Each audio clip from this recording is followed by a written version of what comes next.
Insuficiência respiratória aguda é uma condição clínica em que o organismo não consegue manter uma forma eficaz a troca gasosa, ou seja, o oxigênio não consegue passar de maneira eficaz para o sangue.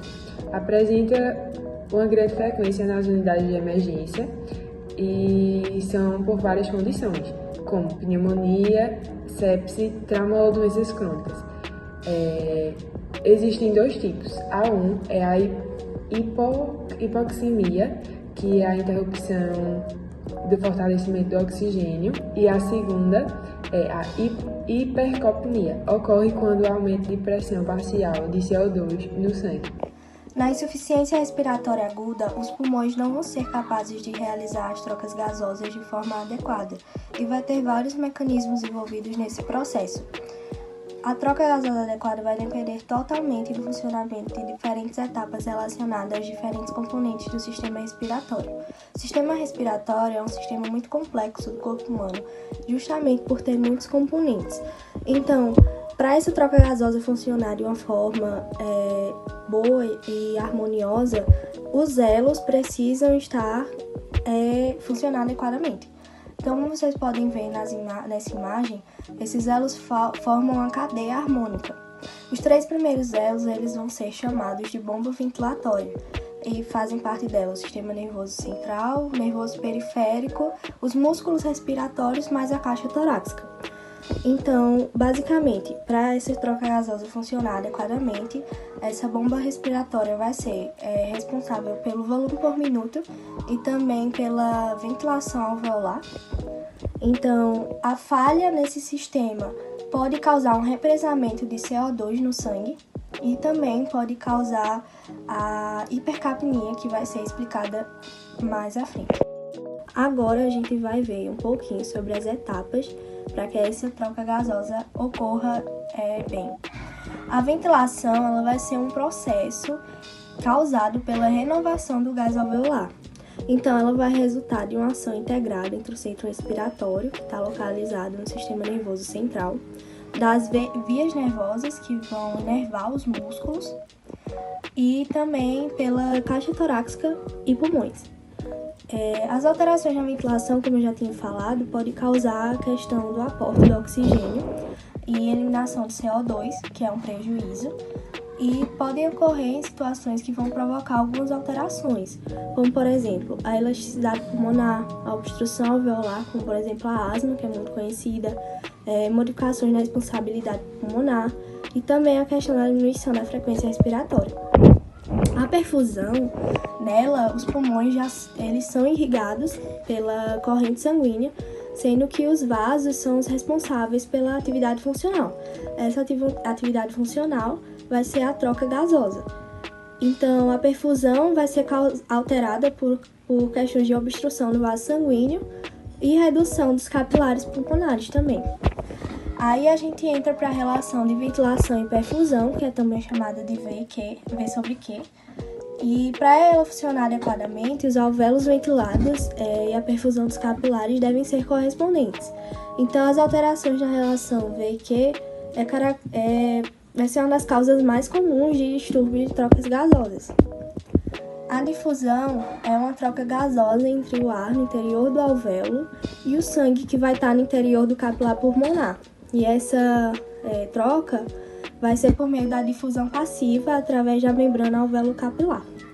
Essa difusão vai ocorrer pela diferença de concentração de oxigênio, que é maior no alvéolo do que no capilar, e do gás carbônico, que é maior no capilar do que o alvéolo. Então, é o oposto. O que é maior em um é menor no outro. Então, diferentes fatores vão poder alterar essa capacidade de difusão, como, por exemplo, o espessamento e a alteração da composição da membrana do alvéolo capilar. Vamos falar agora um pouquinho sobre a classificação dos tipos de insuficiência respiratória. Começando pela tipo 1, que é a insuficiência respiratória hipoxêmica. Ela está associada a níveis baixos de oxigenação. Uma causa comum desse tipo de insuficiência é uma anormalidade no tecido pulmonar, como acontece em doenças como a pneumonia grave ou fibrose pulmonar. Essas doenças comprometem a habilidade do tecido pulmonar em absorver oxigênio do ar. A insuficiência respiratória também pode acontecer se o fluxo sanguíneo se tornar anormal nos pulmões. como acontece quando um coágulo de sangue bloqueia uma artéria pulmonar, ocasionando uma embolia pulmonar. Essa doença não compromete a habilidade dos tecidos em absorver oxigênio, mas quando o fluxo sanguíneo não está correto para uma parte dos pulmões, o oxigênio não pode ser extraído adequadamente do ar. Logo em seguida, a gente tem a tipo 2, que é a insuficiência respiratória hipercárnica. Ela está associada a níveis altos de dióxido de carbono no organismo. Esse tipo de insuficiência, como eu disse, ela deixa o organismo com níveis altos de dióxido de carbono porque algo está impedindo que o indivíduo respire normalmente. Geralmente a gente tem algum bloqueio ou estreitamento de vias aéreas, níveis baixos do hormônio tireoidiano, no caso o hipotireoidismo, e a apneia do sono. E o outro tipo de insuficiência respiratória que podemos observar é a mista, que é o tipo de insuficiência respiratória que trata-se basicamente de uma associação dos outros dois tipos de insuficiência respiratória.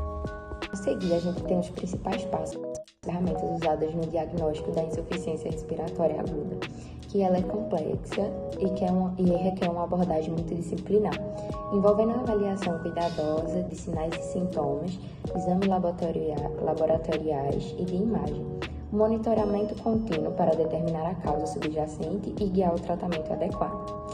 A seguir também temos a avaliação clínica, que ela é feita para obter a identificação de fatores de risco, como as doenças pulmonares crônicas, infecções, traumas, exposição a toxinas ou condições cardíacas.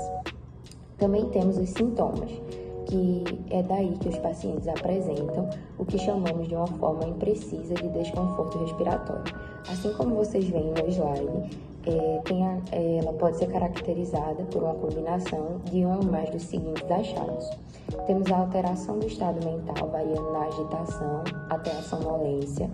Temos os sinais de aumento do trabalho respiratório, da questão do batimento da asa do nariz, o uso da musculatura, que é o acessório da respiração, a retratação ou tiragem intercostal e a retratação supraclasiovisionar e supraesternal, que é a respiração paradoxal.